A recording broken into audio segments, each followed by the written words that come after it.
ముఖ్యంగా జనవరి 22-23 తర్వాత వరుసగా ఏకబిగిన మొదలు హరీష్ రావు గారిని, తర్వాత నన్ను, ఆ తర్వాత రాజ్యసభ మాజీ సభ్యులు సంతోష్ గారిని, తర్వాత మా అధినాయకుడు కేసీఆర్ గారిని వరుసగా విచారణకు పిలిపిస్తే మాకు అప్పుడేదో అనుమానం వచ్చింది.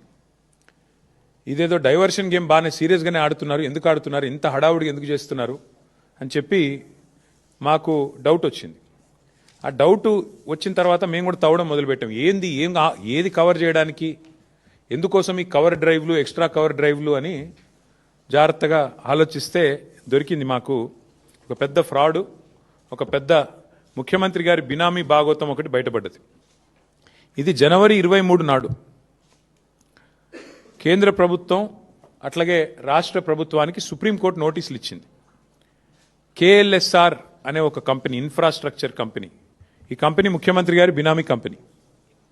కేఎల్ఎస్ఆర్ ఇన్ఫ్రా అనే కంపెనీ ముఖ్యమంత్రి గారి బినామీ కంపెనీ. నేనేదో ఊరికే అనట్లేదు, అది దానికి ఆధారాలతో సహా ఇప్పుడే మీకు చూపెడతాను. ఇప్పుడు నేను ఈ మాట చెప్పంగానే కొన్ని ఛానళ్ళు లైవ్ కట్ చేస్తాయి, అది కూడా నాకు తెలుసు, పర్వాలేదు. అయినప్పటికీ ఈ కేఎల్ఎస్ఆర్ ఇన్ఫ్రా అనే కంపెనీ ఏదైతే ఉందో దాని భాగోతం బయటపడి సుప్రీంకోర్టు నోటీసులు ఇచ్చింది కేంద్ర ప్రభుత్వానికి, రాష్ట్ర ప్రభుత్వానికి. వెంటనే మరి ఈ దివాలా తీసిన కంపెనీ ఏదైతే ఉందో 6,000 కోట్ల రూపాయల వర్కులు వీరికి దివాలా తీసిన సమయంలోనే, స్పష్టంగా నేను చదువుతాను, మీరు వినండి. ఏం రాశారంటే, centre and Telangana get supreme court notice for KLSR Infratechs insolvency fraud. The company allegedly secured government tenders worth approximately rupees 6,000 crore during the insolvency period without the authorization of interim resolution professional. IP professional ఇది లేకుండా, అనుమతి లేకుండా 6,000 కోట్ల టెండర్లు తెచ్చుకున్నారు వీళ్ళు. మరి ఎక్కడికి వచ్చినాయి ఈ ప్రాజెక్టులను మాకు కూడా అనుమానం వచ్చింది. ఎక్కడొచ్చినాయి ఆ ప్రాజెక్టులు అంటే మొత్తం తెలంగాణ.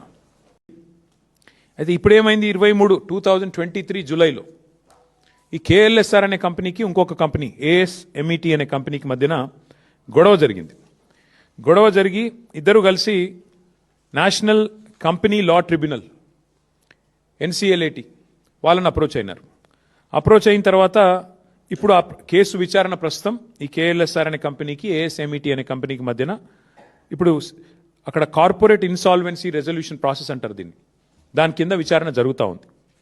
హైలైట్ ఏంటంటే 2023 నుంచి కేసు జరుగుతుంది. ఈ కంపెనీ ఎంత దుర్మార్గమైన కంపెనీ చెప్పడానికి రేవంత్ రెడ్డి గారికి ఎన్ని అపసవ్య బుద్ధులు ఉన్నాయో ఈ కంపెనీ నడిపే వారికి కూడా అన్ని అపసవ్య బుద్ధులే ఉన్నాయి. 2025 ఆగస్టు 13, అంటే పోయిన సంవత్సరం ఆగస్టు 13 నాడు జస్టిస్ శరద్ కుమార్ గారు, NCLAT జడ్జ్, ఎవరైతే ఈ డిస్ప్యూట్ని ఈ కేఎల్ఎస్ఆర్ అనే కంపెనీ ఇంకో కంపెనీ మధ్యన గొడవని చూస్తున్నారో, ఆయన ఏమన్నాడు, నాకు ఫోన్లో మెసేజ్ వచ్చింది, ఆ మెసేజ్లో స్పష్టంగా నన్ను అడుగుతా ఉన్నారు, మీరు కేఎల్ఎస్ఆర్ అనే కంపెనీకి అనుకూలంగా తీర్పు ఇవ్వండి అని చెప్పి నా మీద ఒత్తిడి పెడుతున్నారు, అందుకే నేను తప్పుకుంటున్నాను అని చెప్పి జస్టిస్ శరద్ కుమార్ అనే వ్యక్తి NCLATలో ఉన్న పెద్ద ఆయన తప్పుకున్నారు. He రెక్యూజ్డ్ himself. ఇంగ్లీష్లో చెప్పాలి అంటే, NCLAT judicial member alleges being approached by judge for favour recuses himself. ఒక జడ్జి గారు, ఆ మెసేజ్ ఎవరో ఆషామాషి వ్యక్తులు పంపలేదు, ఒక జడ్జి గారు పంపారు, కాబట్టి ఈ ఒత్తిడి నేను తట్టుకోలేను అని చెప్పి ఈ జస్టిస్ శరద్ కుమార్ గారు NCLAT నుంచి తప్పుకున్న వార్త. ఇది కూడా అన్ని పత్రికల్లో వచ్చింది. ద హిందూ అనే పత్రికల్లో ఇది వచ్చింది. తర్వాత ఈయన తప్పుకున్నారు. ఇది ఎవరు ఒత్తిడి తెచ్చారు? 25 ఆగస్ట్, అంటే ఈ కంపెనీకి ఇంత పవర్ఫుల్గా అండగా నిలబడి మెసేజ్లు పంపించే శక్తి ఉన్న వాళ్ళు ఎవరు ఈ దేశంలో, ఈ రాష్ట్రంలో? మీకు తెలుసు, నాకు తెలుసు. ఎవరి కార్ అయితే వారు వాడుకున్నారో ఇగో ఆ వ్యక్తి ముఖ్యమంత్రి. ఇది ఎట్లా బినామీ కంపెనీ అని మీరు అడగొచ్చు. ఇగో ఇది 2018 సెప్టెంబర్ 27 నాడు రేవంత్ రెడ్డి గారి మీద, ఆయన బంధువుల మీద, ఆయన దగ్గరి వారి మీద IT రైడ్స్ జరిగినాయి. ఇది టైమ్స్ ఆఫ్ ఇండియా రిపోర్ట్. ఇది రేవంత్ రెడ్డి గారి మీద IT రైడ్లు జరిగితే ఎవరెవరి మీద జరిగినాయి అంటే, ఆ రోజు ఆయనకు 2018 సెప్టెంబర్ 27 ఆ రోజు ఏమేం చెప్పారంటే, IT వాళ్ళు కూడా సాయి మౌర్య ఎస్టేట్స్ అనే కంపెనీ, వాళ్ళ బ్రదర్ ఇన్ లాది, వాళ్ళు సరిగ్గా ట్యాక్స్ పే చేయట్లేదు. అట్లాగే IT personnel suspect KLSR Infratech and Max Infra India are two companies being used to transfer money to Bhopal Infra in the name of subcontract works. despite having no links with Sai Maurya, KLSR is plowing money into real estate deals. ఈ KLSR infra అనే company ఎందుకు బినామీ అంటున్నా అంటే ఇదొక ఆధారం. ఐటీలో ఆనాడు IT రేడ్లోనే స్పష్టంగా వారు అనుమానం వ్యక్తం చేసి ఈ కంపెనీ బినామీ అని. ఇక రెండో ఆధారం, రేవంత్ రెడ్డి గారు తిరిగే కారు ఇది. ఆయన ఫోటో చూడండి, ఇందులో కారులో ఆయన ఉన్నాడు. ఆయన కారు నెంబరు TS07FF0009. ఇది ఆయన ముఖ్యమంత్రి కాకముందు తిరిగిన కారు. ఈ కారు ఎవరికి రిజిస్టర్ అయింది అనుకున్నారు? ఈ కారు ఎవరికి రిజిస్టర్ అయిందయ్యా అంటే రిజిస్టర్ అయింది కేఎల్ఎస్ఆర్ ఇన్ఫ్రాటెక్ అనే కంపెనీకి. ఆయన తిరిగే సొంత కారు, ఆయన వాడే సొంత కారు. ఆ కారులో ఆయన ఫోటో కూడా ఉంటుంది చూడండి. సో అంటే దాదాపు ఇది 2.5 కోట్లు విలువ చేసే కారు, ల్యాండ్ క్రూజర్. ఆ కారు మరి కేఎల్ఎస్ఆర్ అనే కంపెనీ ఈయనకెందుకు కొనిచ్చింది అంటే ఐటీ వాళ్ళు సమాధానం చెప్పారు. ఎందుకంటే ఈయన డబ్బులు అందులోకెళ్ళి ఇళ్ళకి వస్తూ ఉన్నాయి పెద్ద ఎత్తున. ఈయనకు సంబంధించిన భూపాల్ ఇన్ఫ్రా అనే కంపెనీకి అందులోంచి కేఎల్ఎస్ఆర్ అనే కంపెనీలకు వెళ్ళి వరుసగా మరి ఇట్లా డబ్బులు పంపుతా ఉన్నారు, రియల్ ఎస్టేట్ డీల్స్ చేస్తూ ఉన్నారు. ఇంకా విచిత్రం ఏంటంటే ఇక రేవంత్ రెడ్డి గారు ముఖ్యమంత్రి కాగానే వీళ్ళకి రెక్కలు వచ్చినాయి. బినామీ అని చెప్పడానికి ఎందుకు చెప్తున్నా అంటే రేవంత్ ముఖ్యమంత్రి కాగానే ఇక వాళ్ళ ప్రాజెక్టులు వాళ్ళ కంపెనీ వెబ్సైట్ నుంచి తీసుకున్నాం. ఏమంటారు వీళ్ళు, మాకు ఈ మధ్య కాలంలోనే పెద్ద ఎత్తున 6,000 కోట్ల ప్రాజెక్టులు వచ్చినాయి, అమృత్ స్కీమ్ వచ్చింది, జల్ జీవన్ మిషన్ వచ్చింది, యంగ్ ఇండియా రెసిడెన్షియల్ స్కూల్స్ మొత్తం కలిపి 6,000 కోట్ల రూపాయల వర్క్స్ మాకు వచ్చినాయని చెప్పి. యంగ్ ఇండియా అంటే మన ప్రభుత్వం తీసుకున్న స్కీము, జల్ జీవన్ ముఖ్యమంత్రి గారి కింద అమృత్ స్కీమ్ ఉంది. అన్నిట్లో కూడా 6,000 కోట్ల వర్కులు. నేను చదువుతాను ఎక్కడెక్కడ వచ్చినాయో కూడా చెప్తాను మీకు. ప్రశ్న ఏమంటే ఇక్కడ చూడండి మీరు, మెదక్లో R&Bలో వర్క్ ఇదంతా, ఇది ఎంతమ్మా క్వాంటమ్, ఇది దాదాపు 116 కోట్లు. ఇక్కడ ఒకటి. తర్వాత మీరు గమనిస్తే ఇది మెదక్లోనే ఇంకొకటి, improvements to Shad Nagar Parigi road, ఇదొక 135 కోట్లు. తర్వాత construction of lift irrigation scheme, ఇది ఎక్కడ, మోతే సూర్యాపేట, ఇది 1910 కోట్లు కేఎల్ఎస్ఆర్ ఇన్ఫ్రాటెక్.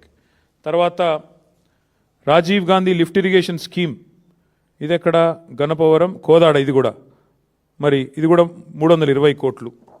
ఇంకొకటి establishment of new college of veterinary science in Kodangal, ముఖ్యమంత్రి గారి బినామీ కంపెనీ కొడంగల్లో రావాలి కదా, రాకపోతే ఎట్లా. ఇక 145 కోట్లు కొడంగల్. ఆ తర్వాత ఇంకొకటి HMWS ముఖ్యమంత్రి గారి డిపార్ట్మెంటు, మిషన్ భగీరథలో కేఎల్ఎస్ఆర్కి 168 కోట్ల వర్కులు మళ్ళీ. అంటే ఈ రకంగా మొత్తం అమృత్లో, యంగ్ ఇండియాలో, రోడ్లల్లో, జల్ జీవన్లో రకరకాలుగా 6,000 కోట్ల వర్కులు ఇక్కడ ఇచ్చారు. ఎవరికి? ఈ కేఎల్ఎస్ఆర్ అనే కంపెనీ. అయితే ఇక్కడ ఇష్యూ ఏంటి అంటే ఈ కంపెనీ 2029 నుంచే దివాలా తీసింది, ఆ ప్రొసీడింగ్ స్టార్ట్ అయిందని ఇప్పుడే నేను చెప్పాను మీకు. 2023లోనే జూలై 23లోనే వీళ్ళు, అంతకంటే ముందు ఇచ్చింటే అర్థం ఉంది, 2023 కంటే ముందు ఇచ్చింటే అర్థం ఉంది. కానీ వీళ్ళు 2023 నుంచి దివాలా తీసి ఇన్సాల్వెన్సీ పిటిషన్ నడుస్తుంది. దివాలా తీసిన కంపెనీ, దివాలా కేసు 23 జూలై నుంచి విచారణలో ఉంటే సిబ్బంది వేతనాలకు డబ్బులు లేవు ఈ కంపెనీ దగ్గర. కేఎల్ఎస్ఆర్ అనే కంపెనీకి తమ ఎంప్లాయీస్కి జీతాలు ఇవ్వడానికి డబ్బులు లేక 15 లక్షల రూపాయలు అప్పు తీసుకున్నారు బ్యాంక్ నుంచి. కావాలంటే ఆ వివరాలు కూడా మీ ముందు పెడతాను. అలాంటి కంపెనీకి ఇవాళ సడన్గా, ఇది వాళ్ళదే వెబ్సైట్, 6,000 కోట్ల వర్కులు దివాలా తీసి ఎంప్లాయీస్ జీతాలు ఇవ్వడానికి లేని కంపెనీకి 6,000 కోట్ల వర్కులు వచ్చినాయి అంటే తెలంగాణలో వరద వారుతోందంటే ఏ రకంగా మరి ఈ కంపెనీకి వస్తూ ఉన్నాయి మనం ఆలోచించాల్సిన అవసరం ఉంది. ఎందుకు ఈ హడావుడి గత వారం రోజులు జరిగింది అంటే దానికి ఇప్పుడైనా మీకు ఆన్సర్ దొరికిందని నేను అనుకుంటా ఉన్నా. ఎందుకు అంటే తన బినామీ భాగోతం, తన బినామీ యొక్క కుంభకోణం, 6,000 కోట్ల వర్కులు ఏదైతే ఈ రాష్ట్ర ప్రభుత్వం కేఎల్ఎస్ఆర్ అనే కంపెనీకి, ముఖ్యమంత్రి గారి బినామీ కంపెనీకి ఇచ్చిందో దాన్ని బయట పెట్టక తప్పని పరిస్థితి. ఇప్పుడు సుప్రీంకోర్టు చెప్పిన తర్వాత రాష్ట్రము కేంద్రం విచారించాల్సిందే, కాబట్టి తప్పని పరిస్థితి. ఇవాళ వాస్తవం ఏంటి అంటే సుప్రీంకోర్టు ఇంకొక మాట కూడా చెప్పింది, CBI are SFIO serious fraud investigation agency are ED, ఈ 3 ఏజెన్సీల ద్వారా వెంటనే విచారణ జరిపించండి. నేను చదువుతాను, ఒకసారి వినండి. The supreme court on January 23rd sought responses of the Center, Telangana, CBI, ED and SFIO on a plea seeking an independent probe into multi-crore corporate fraud involving alleged collusion of state authorities and a high-ranking member of the judiciary. This is a PTI report, not mine. So point ఏంటంటే ఈ ఫ్రాడును ఈ బినామీ భాగోతాన్ని దాచడానికే గత వారం 10 రోజులు నానా తంటాలు పడి పాపం మిమ్మల్ని ఇబ్బంది పెట్టి మీరు రోడ్ల మీదకి వచ్చి మా నాయకులు మా కార్యకర్తలు ఇబ్బంది పడి ఏం జరిగిందయ్యా ఇందులో అంటే ఇగో అసలు విషయం ఈ దొంగని ఆ కుర్చీలో కూర్చున్న దొంగని ఇద్దరు పరస్పరం తమ బినామీ భాగోతం బయటికి రాకుండా ఉండడం కోసమే దావోస్ నుంచి ఆదేశాలు ఇచ్చి మరి ఈ డ్రామా నడిపారు. అందుకే ఇప్పుడు ఈ ప్రజల ముందు ఈ విషయాన్ని పారదర్శకంగా మేము ఉంచుతా ఉన్నాం.